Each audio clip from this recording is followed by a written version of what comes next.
پچھلی ایپیسوڈ میں ہم نے دیکھا کہ دانیہ کو شادی کے اگلے دن پتہ چلتا ہے کہ شہروز کی تو امریکہ میں پہلے سے بیوی کیم اور بیٹا سنی ہیں، اور اس نے دانیہ سے شادی پولیٹیکل اور فیملی کی وجہ سے کی ہے، اور اس بات کا اس کے ماں باپ کو پتہ تھا، مگر انہوں نے یہ سب کچھ دانیہ اور اس کے نانا نانی سے چھپایا۔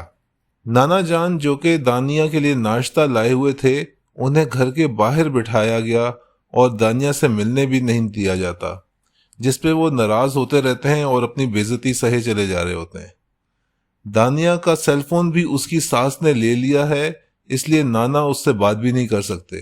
بہانہ یہ بنا دیا گیا ہوتا ہے کہ دانیہ تیار ہو رہی ہے۔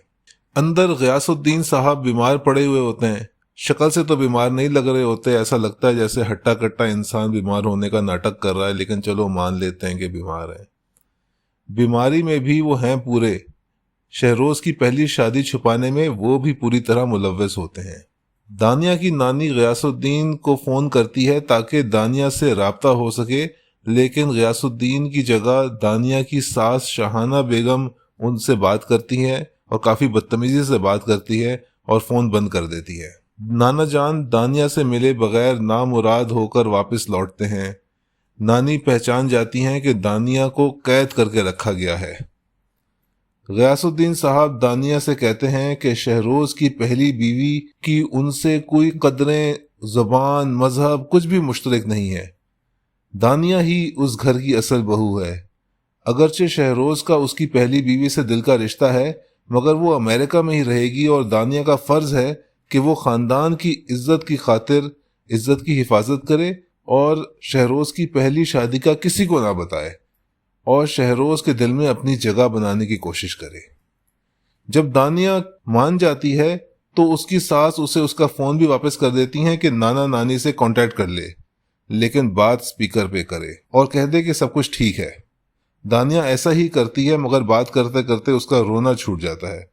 روتے روتے کمرے میں جا رہی ہوتی ہے تو راستے میں باپ سے ملاقات ہو جاتی ہے، اور دانیہ کو پتہ چلتا ہے کہ اس کا تو باپ بھی اس راز میں شامل تھا۔ باپ جو ہے وہ میٹر آف فیکٹ طریقے سے کہتا ہے کہ اس نے یہ سب کچھ جانتے بوجھتے بھی دانیہ کی شادی شہروز سے کرا دی، کیونکہ یہ ایک پریکٹیکل فیصلہ ہے، پاور کی خاطر۔ اچھا موقع تھا تو اس نے فائدہ اٹھایا، اور دانیہ کو بھی پریکٹیکل ہو کر سوچنا چاہیے کہ اس موقع سے فائدہ اٹھانا چاہیے اور اس پاورفل خاندان کی بہو بننا چاہیے۔ اس طرح وہ ایک طرح سے اس صوبے کی مالکن بن کے رہے گی۔ دانیہ اس ارینجمنٹ سے بالکل خوش نہیں، کیونکہ اسے تو محبت کی تلاش تھی، نہ کہ روپیہ پیسے اور پاور کی۔ ادھر نانی کے اکسانے پر نانا نانی دانیہ سے ملنے اس کے گھر آتے ہیں، گھر کے اندر ہی آ جاتے ہیں۔ شاہانہ انہیں ڈرائنگ روم میں بٹھاتی ہے، اس کے تیور ہی بدلے ہوئے ہوتے ہیں، کافی بدتمیزی سے بات کرتی ہے۔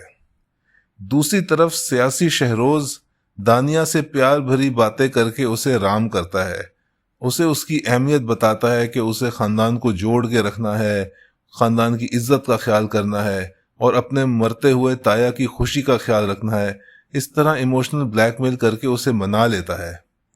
نانا نانی سے آخرکار دانیہ ملنے آتی ہے۔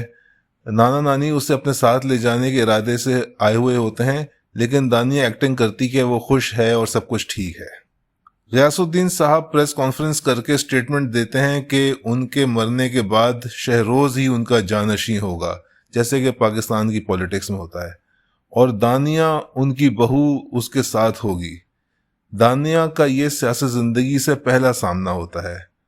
وہ آہستہ آہستہ اپنی نئی زندگی اور اس کی حقیقتوں سے سمجھوتا کرنا شروع ہو گئی ہے۔ اتنے میں غیاث الدین صاحب کی طبیعت خراب ہوتی ہے اور وہ اللہ کو پیارے ہو جاتے ہیں۔